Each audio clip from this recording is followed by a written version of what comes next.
Dumating na ako, Danaya. Babalik na ako ng Encantadia.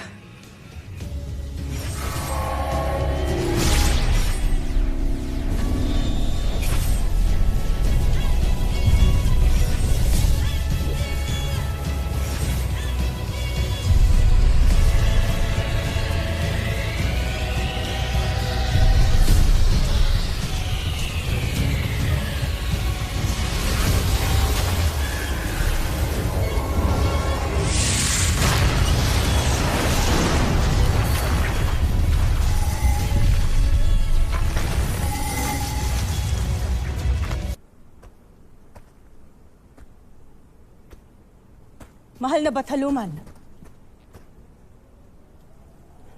isang kalapastanganan na naman na naganap.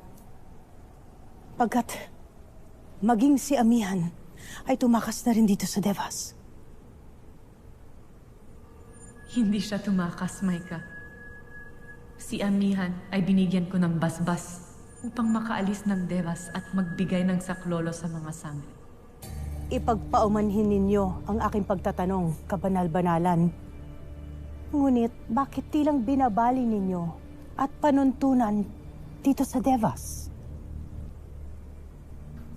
Wala akong binabago, Maika. Lalo't marami ng pagkakataon noon na nagbigay ng saklolo ang Devas sa mga enkantado.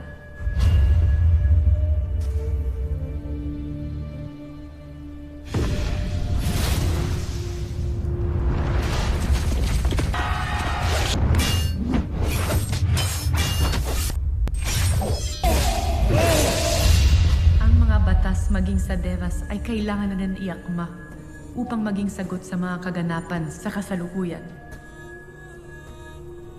Kailangang bumaba ni Amihan upang tulungan ang lahat ng sangre laban sa pinakamalakas at pinakamarahas na kaaway. Hindi lamang ng buong Encantadia, kundi ng Devas at lahat ng mga Bathala.